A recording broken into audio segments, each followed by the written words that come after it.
We're already getting amens Oh, we're tonight, getting amens. Steve. Just wait till we start talking about I love something, that. you know. I don't know. I love that. It sounds familiar too. I thought it did. Yeah. So in Romans chapter 12, first two verses, as we know, are just really familiar to us, and you know, a lot of lessons have been preached using this text. You have New King James tonight? I've got the ESV tonight. We're together. I like to throw you off. You've came back around. I got back into the light, so I see. All right. Well, do you want to read those first two? Yeah.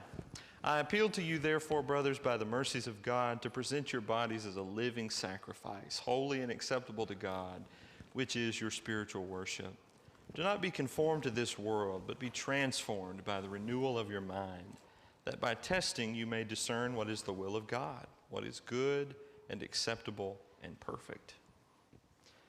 You made the point a minute ago, Steve, that the word therefore in verse 1 links this to everything that's just been said, and as you said, not just in chapter 11, but in the first 11 chapters.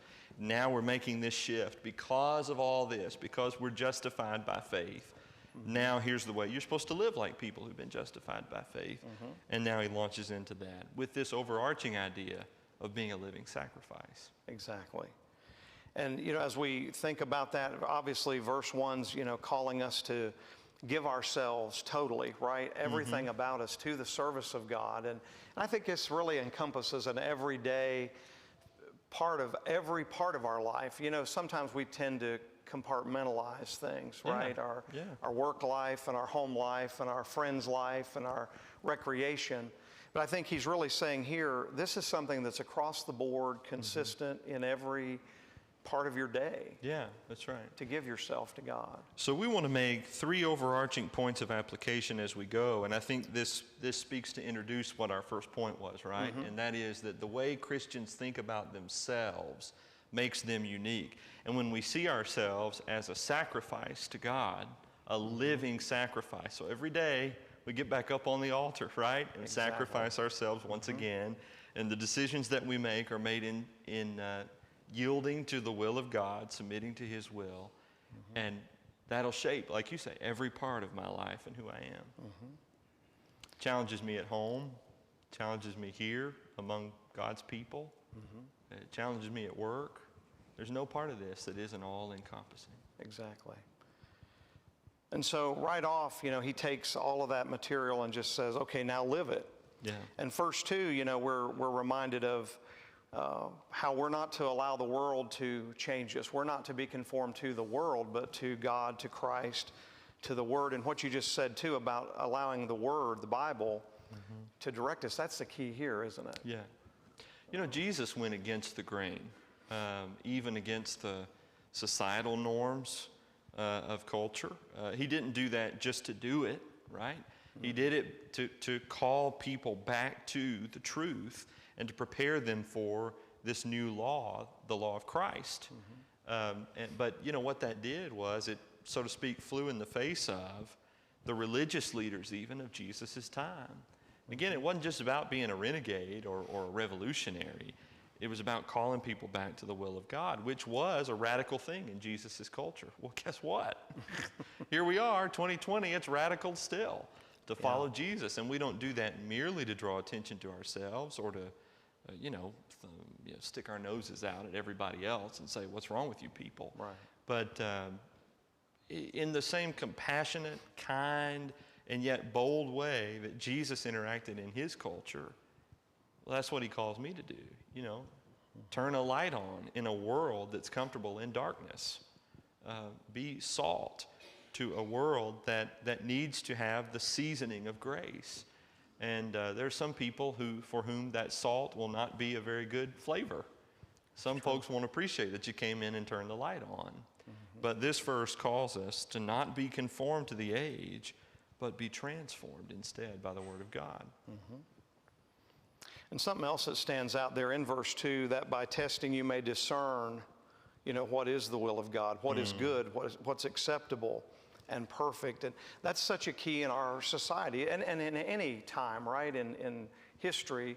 But even in our lives today, I think we're called on even more to take the time, do the research, have the Word in us, right? That's going to help us expose what's right, what's wrong, the path I should choose over this one or that one.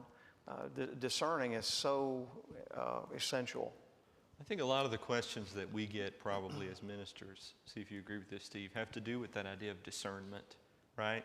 How can we discern the will of God in an age that, first of all, doesn't respect absolute truth that's objective for everyone? And then secondly, that has muddled the issues so much that sometimes it can be hard to even sort through it all to find the clarity of what the issue is and then set that over against whatever it is that God has said. I appreciate the questions, and I'm always happy to have them, and they challenge me. I'm not disparaging that. I'm just saying that in my experience, that's about 90% of the questions I receive from a biblical nature are, help me discern the will of God overlaid against this particular situation or our culture. Yeah. It is something that we have to practice and continually do. It is. And may give effort toward. For sure. And do you not think too, a lot of the times what you're directing, and even directing ourselves back to as well as someone else, is fundamentals. Yeah. It's really getting back to the core teachings that are so foundational, because things get muddied, things get clouded by false teaching, by the way of the world, culture. And so sometimes we have to really push those things aside, dust them off and really dig down. Well, so often I do this. I run circles around a situation in my mind where I hardly remember where I started. And maybe I can't even tell for sure the path that got me to wherever I am now. And a lot of times it's because I'm just taking for granted whatever fundamental truth, to your point, that whatever that is, the things that we seem to hear all the sermons about all the time, the one church, the one way, the basics of worship, who God is, who Jesus is. Those are the fundamentals. And the Hebrews writer says there comes a time you got to leave those and move on. But that doesn't mean you forget about those. That means you keep building on top of those. But everything ultimately comes back to those fundamentals. It does, yeah. And in our society today, we won't get off on this, but, in the image of God and how, we're created in the image of God, think about how many implications there are to that as far as discerning and trying to see through a lot of the false things today in our society. That's a key, isn't it? Getting back to those foundational points. Well, and that speaks to why I would give so much attention to discerning what the will of God is in life anyway. If I'm made in His image, like you said, we're not going to go down there, but if I'm made in His image, that influences my sense of identity, the way I think about myself. Yeah. Who we are as a creation of God, and then as a Christian. Yeah, that's right. Right. Yeah. Someone said that as Christians, we are to move the world, not be moved by the world. And I think that's a good little summary there, isn't it, of those two verses, really, the point that Paul's making and that God's making. Move on from there? Yeah, so in verse 3, and this speaks even further, really getting into the meat of what this point of application, this first one is that we're talking about.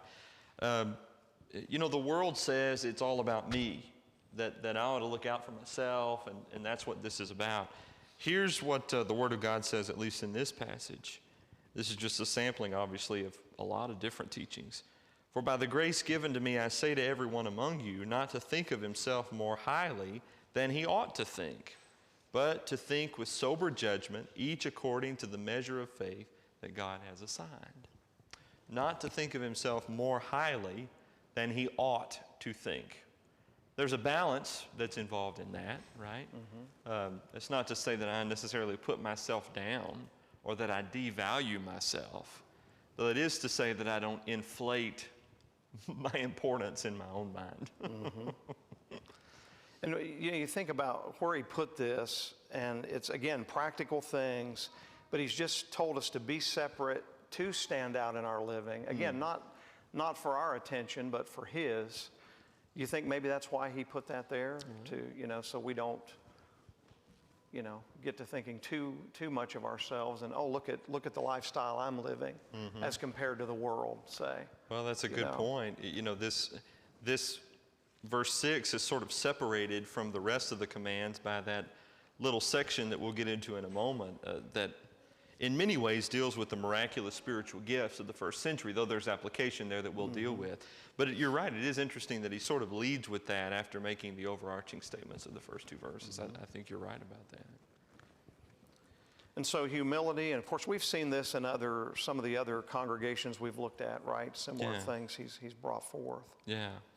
You know, Paul talks in Philippians about folks whose gods, their God is their belly, little g God, that's their belly. In other words, they're given to their own passions and desires.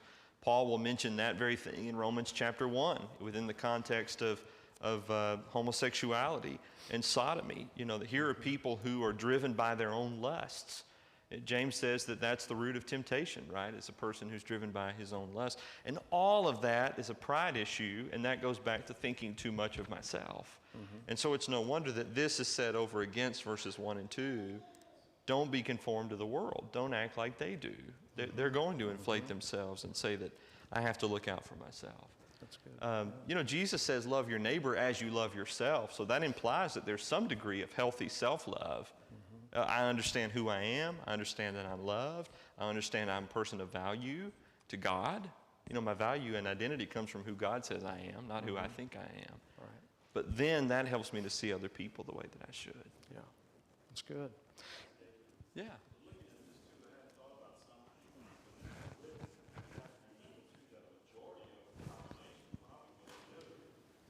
Wasn't literate. Yeah. No.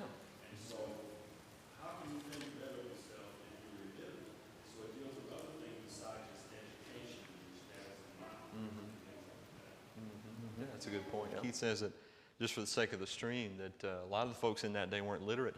To that point, too, a lot of these epistles, right, would have been circulated around. It comes from Paul to the church in Rome, and this is likely read in their church assemblies, and because they don't, even if they could read, they don't have copies of this. So, that's an interesting point. Yes, ma'am. C.S. Lewis had made comments about humility is not thinking less of ourselves, it's thinking of ourselves less. I love that. Yeah. Humility is not thinking less of ourselves, it's thinking of ourselves less. We confuse what humility really is. We think it kind of means putting yourself down, or we fish for compliments so somebody else will give us the compliment, or something like that. But you're right. I choose to think of others ahead of myself. It's not all about me. And two, we can't overlook, you mentioned him a few moments ago, the example of Christ, right? Oh, and yeah. in living this out, think of who he was, who he is, and the power he had, and the insight he had, but yet very humble, right, before everyone. And, I just thought of this too. I mentioned how, we're conformed to Christ, to God's way, and it sets us on a path. Maybe that's why he said, be careful then about your attitude. Don't get haughty. But what's coming up here, it applies that way too, doesn't That's right. it? Yeah. Really both ways. Well, I was thinking, in verse 3, he starts with the individual and making sure that on an individual level, we're thinking right. And then he plugs that individual in verses 4 and 5 into a congregational or church context. Right. And when I'm thinking right about myself, that helps me to be the right kind of team player and worker in the church that I ought to be. Yeah, you're going to fill that one another role. Yeah, right? That's it. So verses 4 and 5, as in one body we have many members, and the members do not all have the same function. So we, though many, are one body in Christ, and individually members of one another. So first we realize that we are who we are, and that comes from God. And then secondly, we see ourselves as one of many in the church. And that doesn't make us insignificant, but that also doesn't mean that we're irreplaceable, right? And that the church couldn't get along without us. And that's a good balance that we need to strike. I think so. And being a team player, right? And we're all have the same mission, the same goals. Heaven is our goal, our home, and wanting to build each other up, wanting the church to expand and grow because of the salvation of souls. So several things about this. Number one, on a practical level, each of us has a responsibility to one another. I owe you, and ultimately to God, but because we're in this together here on earth at this point in time, I owe you my complete service to God, including the use of my talents that God has given to me. And you owe that to God and therefore to me, as I'm a member of his body with you. And I think more often, my experience has been, I don't encounter church members, though I have in the past. I don't encounter as many that think that the church couldn't get along without them. I encounter more folks who seem to devalue the talents that they have. And so they sit on them, and they don't put them to work for the Lord. And they think, well, what I can do is just insignificant, or I can't do what so-and-so can do, and therefore I'm not as good as so-and-so. And Paul says, recognize you're one of many, and you're plugged into this, and you're valued, you're a part of this. And so we need to think about ourselves in that way. And a number of things are listed there, you know, in verses 6 through 8. Having gifts that differ according to the grace given to it. You didn't read down through verse 8, did you? No, unless I forgot. I don't think well, I did. unless I was not paying attention, but I just wanted to make sure. It's been a long day, huh, Steve? Yeah, okay. Wednesdays are like that. Having gifts that differ according to the grace given to us, let us use them.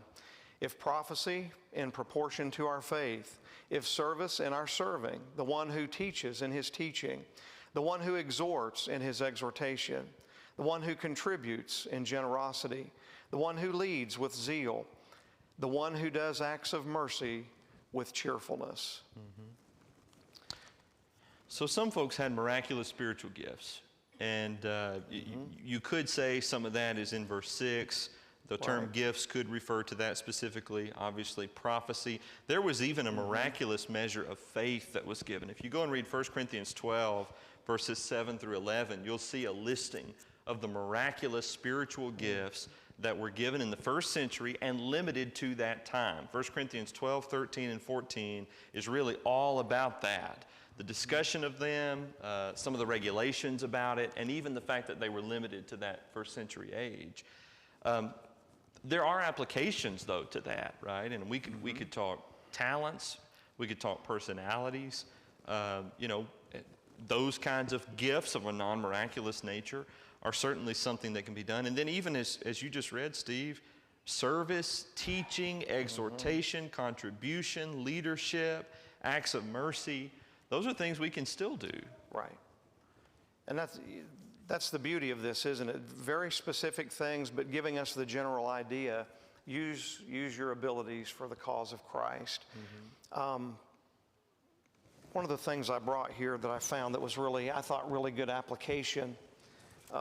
David Roper has this in his commentary. You don't mind me sharing this? No, go ahead. At this point. But he said, as you think about gifts, and again, this would be something we could do for ourselves, but also help those who obey the gospel and come into the faith, those that are growing up. He said, write down things you can do, are good at doing, and enjoy doing. Secondly, he said, write down what needs to be done in the congregation, in the worship services, in service projects, for continuing needs, for fellow members who have needs, and so on. And so, figure out what can I do? What do I enjoy doing? What does the church need? And then he said, compare the two lists. Try to see where your talents and abilities fit. But he said, don't limit yourself to what you can presently do. Ask yourself, what abilities could I develop? Wow. And a lot of times we see people like that, don't we? And that they may be doing one thing, but yet we find out, wow, they have an ability in this other area. Yeah. Hey, use it, right? And let's find a place for it. That's a fantastic and real practical way of getting to right down to the dirt level of what we need to be doing, where the rubber meets the road. Let's get on it. And I love that. I think that maybe far too infrequently we participate in an exercise like that. What am I good at? What do I enjoy? And then what does the church here need? And are there any crossovers? Or can I stretch a little bit and do some things I haven't done before? Exactly. And it's something that needs done pretty often, isn't it? Oh, yeah. You know, to stay fresh. And Well, and our interests change, you know, they do. And you discover things Right. that maybe you didn't try before. or you get in a rut after you do the same thing over and over and over and over for many years. Yeah. And there's nothing wrong maybe with having well-worn paths, you know, but maybe it's good to vary what we do sometimes. I think so. And a couple more things he threw in. Of course, pray for guidance. And he said, you know, that's in every step of this. Prayer should be utilized. Seek the counsel of other people, elders, deacons, preachers, other mature Christians. Allow time for reflection. And then ultimately make a decision to what you can and commit yourself to do it. Oh. That's key, right? It's one thing to make a list. We all make Right. lists. I've got all kinds of lists, you know, laying around. I but- have lists of lists. Yeah, exactly. Yeah. Different notebooks, but put it to use. Put it to use. And so I know some people who have done that and they say, I'll teach for a quarter or I'll be an assistant for a quarter, you know? Right. That's a great way to, it's time bound. Checking it. Yeah, and you can evaluate. Yeah, Yeah. you can say this is my thing or this isn't my thing. And I think that's Yeah. good. Brother Joe? So, y'all touched upon this, we have the things over in 1 Corinthians 12 through 14 there about that. All of those gifts we know were given specifically to move the gospel on, Yeah. for strictly for that, and then we're taught how it was taught. You know what makes it so great though?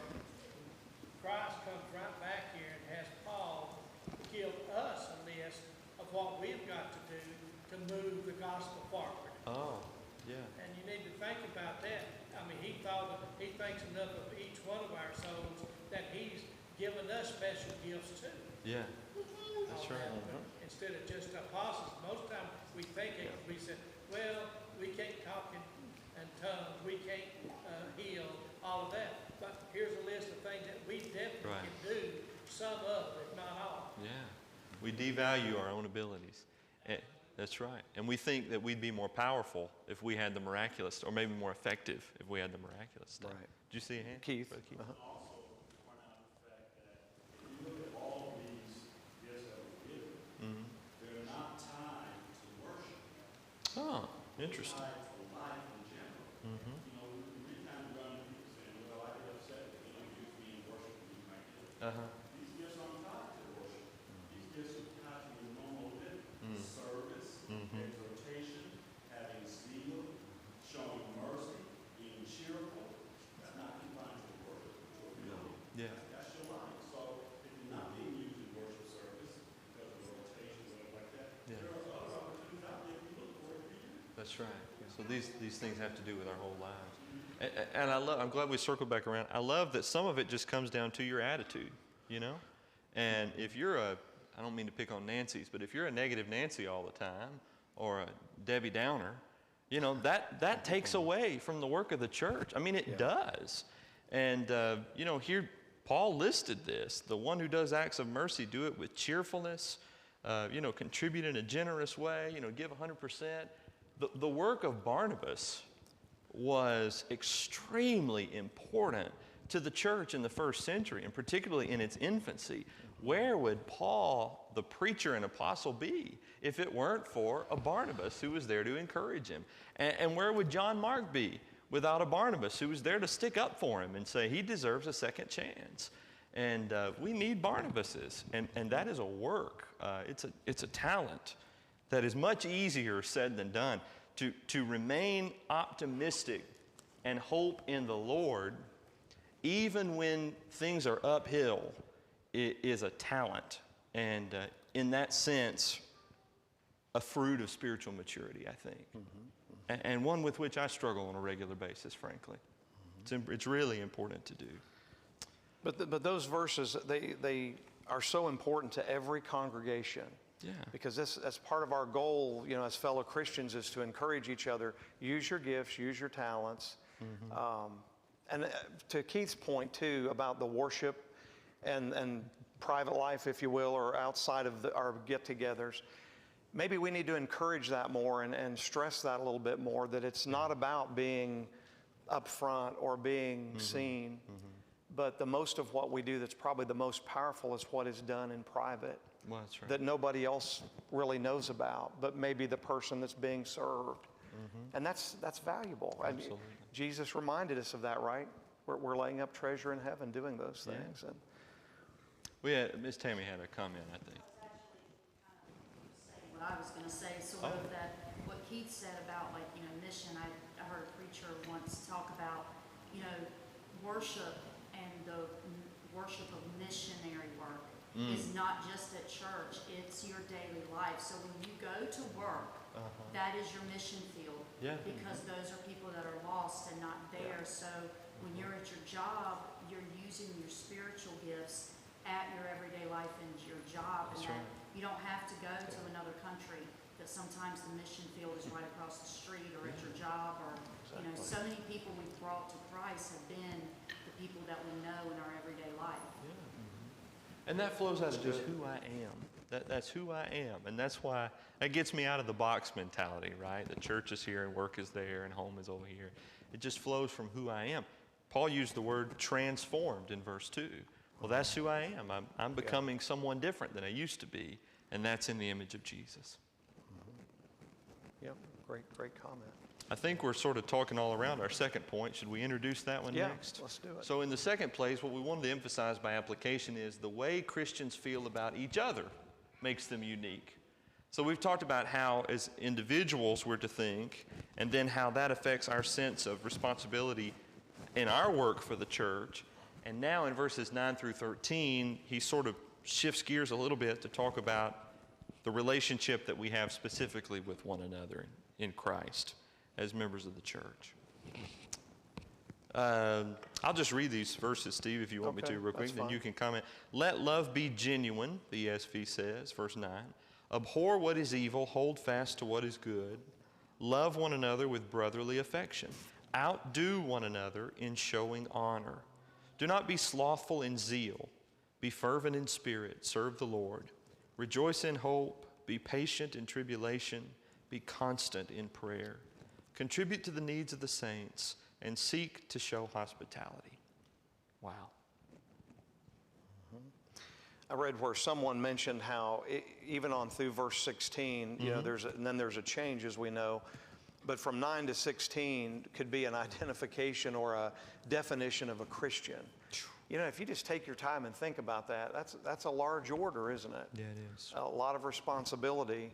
But I think it's a good way for us to really think about a section of Scripture like this, is as I think about my life as a Christian, and to the point just a few moments ago about, when we go to work, we're kind of, we should be a missionary, right, for Christ, or throughout the day. But all of us can read down over this list, and there's things in our mind. Okay, I can check that one, but I need to work on this one, because these are some really strong points. Yeah. Some translations, the ESV, I think, is my favorite translation of the end of verse 10, where it says, outdo one another in showing honor, because I think it's the clearest. Some translations said giving preference to one another, and I've heard Christians with weird ideas like, if you were invited by a Christian out to eat, and then you were invited by a non-Christian out to eat at the same time, you have to choose the Christian obligation because you're supposed to prefer one another. You're supposed to want to be around Christians more than you want to be around the world. That's not what this passage is teaching, okay?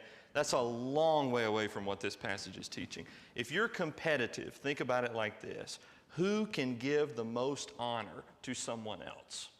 That's the game. Give the most honor to another person. Who can outdo the other in showing honor?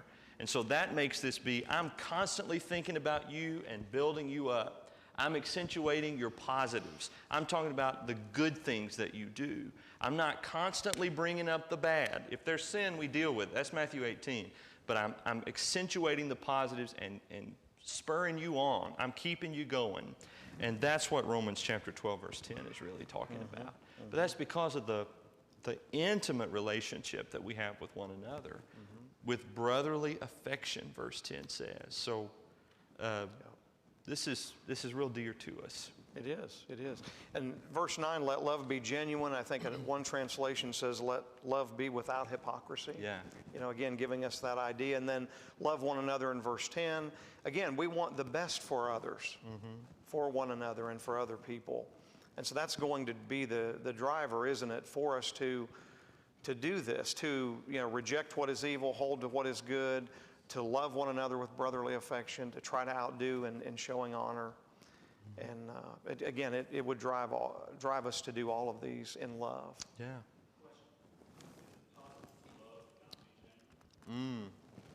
Question is it possible to love and not be genuine? It must be, otherwise verse 9 wouldn't be there, right?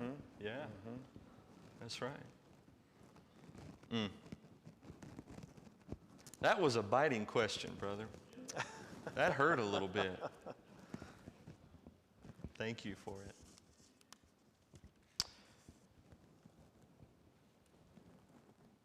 All right.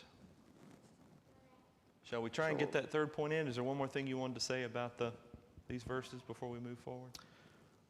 You're I guess not. contemplating over there. Well, go ahead. Let's add 14, 15, and 16 to that. Okay. I think you read through 13. I did, yes, sir. So bless those who persecute you, bless and do not curse them. Rejoice with those who rejoice, weep with those who weep. Live in harmony with one another. Do not be haughty, but associate with the lowly. Never be wise in your own sight. It's interesting, he comes back to what we read in verse 3 there, about how we should view ourselves, and included with that. But again, as we just go down over those verses and think about being practical especially, everything from prayer, going through trials and tribulations, he wants us to have zeal, serving the Lord, show hospitality, contribute to others' needs, whatever that could be that we could fill. And then 14, think of Jesus and what he said to us about loving our enemies. Bless those who persecute you. Bless and do not curse them. Yeah. If we're haughty, as he says in verse 16, or if we think too highly of ourselves, back to verse 3, then verse 15 will be really hard to do. Rejoicing with those who rejoice and weeping with those who weep. Sometimes it can be hard to rejoice with somebody. Sometimes it can be hard to weep, and sometimes we might be tempted to rejoice when somebody goes through something difficult, as though, they had that coming to them because of the way they've treated me in the past, something like that. And verse 15 is challenging, although, of any group of people I've ever known, the church does verse 15 the absolute best, and that's the reason why so many people ask, how could I live life if it weren't for my church family? How do people who aren't in the church do it? Yeah. Because of passages like verse 15. That's what we do for each other. For sure. And then, 16 reminds us of our unity. Yeah. And that's something we have to, again, continue to focus on. The world's divided, and today we're seeing divisions like we've never seen before on every level. But when it comes to the family of God, the church, as brother and sister, that needs to be priority. Yeah. Our unity, our love, and maintaining that unity in the church. He says there, associate with the lowly, and some manuscripts, instead of rendering it that way, might say, give yourself to humble tasks. So we sort of have two lines of thought that could go in the interpretation of this Greek phrase. On the one side, people may be different from me, and I may perceive them to be in a lower status than I am. Notice it's all perception by worldly standards. But I shouldn't feel as though I'm above anybody else. And this ought to be a welcoming place, right? Anybody's welcome among us. And we're not afraid of whatever it is that's in their past. Jesus can deal with that, just like he's dealt with what's been in my past. And I'm thankful for that. If we go the other route, give yourself to humble tasks, that's similar. It's best illustrated in the washing of feet that Jesus did. He did the job nobody else in that room was willing to do, even washing Judas's feet of interest. But even getting to Peter, and Peter says, no. Remember? And Jesus says, if you won't let me do this, you're not with me. And Peter says, in that case, just give me a bath. No, don't stop at my feet. Let's go all the way up to my head and get this good. But then I have to ask, am I willing to do those sorts of things? Or do I think I'm above certain things? Cleaning up after events, or whatever the case might be. I want to make sure that I'm willing to serve in every way. Well, the latter section of this is the hardest. The way Christians think about themselves makes us unique.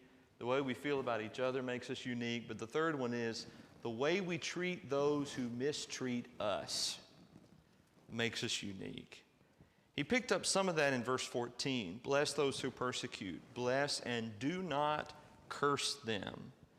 But then 17 through 21 is probably the strongest treatment of this, I guess, almost anywhere. Jesus comes real close to just saying it outright like this in some of his teachings, particularly the Sermon on the Mount. Repay no one evil for evil.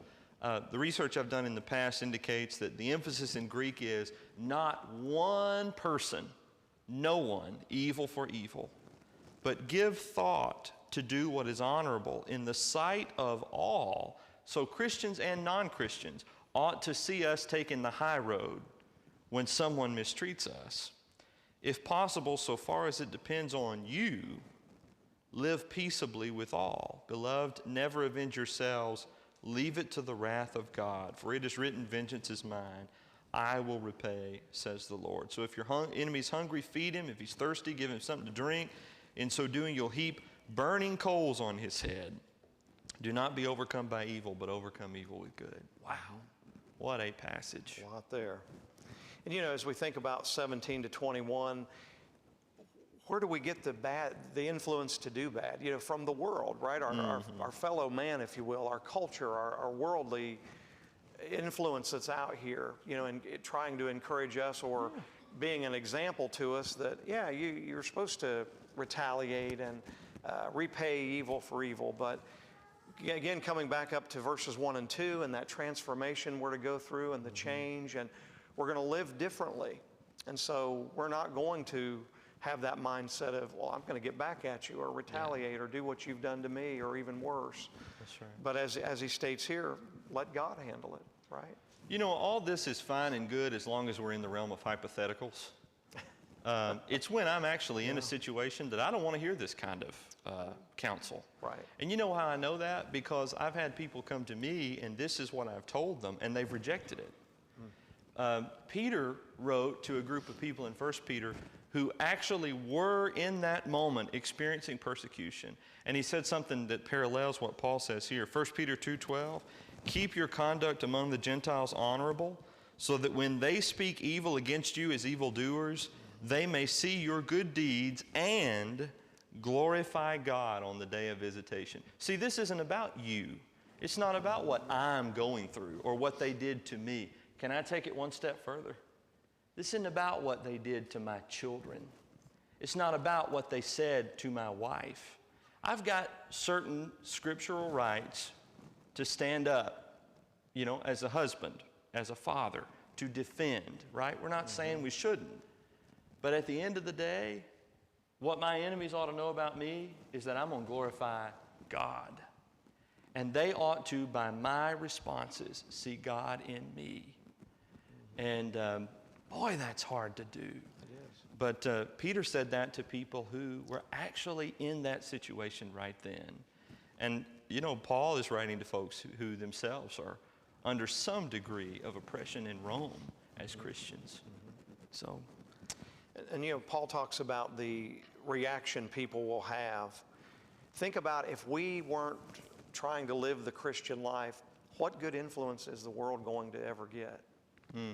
Because they're in this mindset of doing evil. But we're to set an example, and it's going to make a difference when we can, really live our faith and strive and pray about it and do the right thing. People take notice, That's right? And again, it's not for show, but it's to say, hey, we're trying to live by a different standard. Jesus taught to turn the other cheek, and that's not a passive thing. It's not like I'm saying, well, I'm just getting you behind me so I don't have to look at you anymore. Paul says in verse 20, prepare a meal and serve it to your enemy.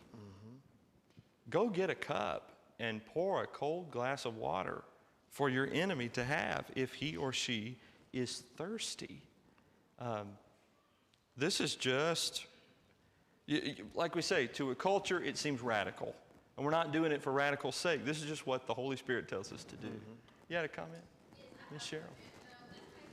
One time we were at a Bible study. Yeah. One of the leaders And he said in their house, they had a problem with the kids arguing.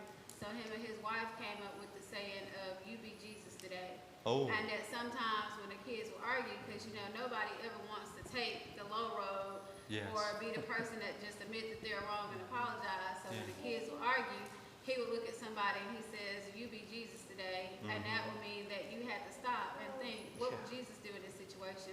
And so a lot of times when we're faced with trials and tribulations, you should ask yourself, are you Jesus today? Because what would Jesus do in that situation?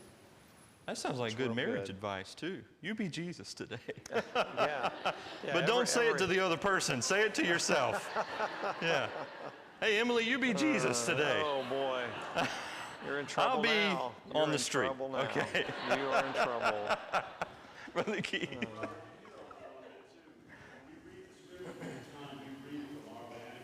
Yeah.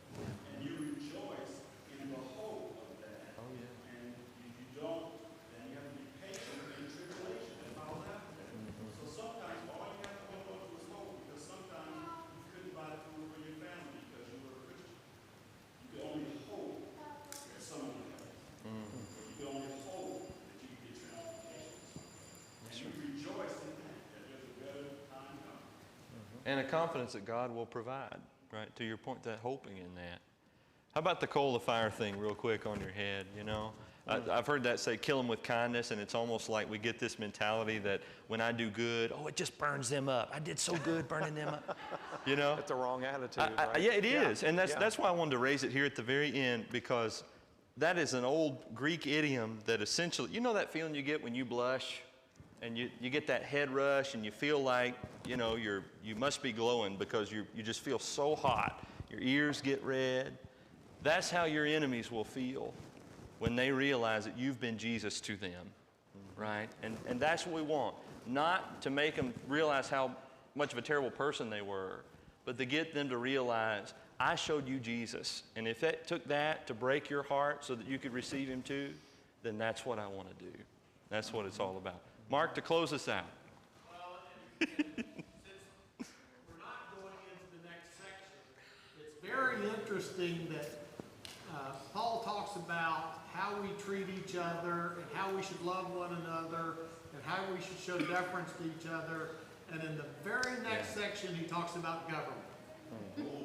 Thought that very apropos for this week, next week. Yeah, that's a good point. We need to continue to read over in our readings. Well, Thanks, everybody. thank you.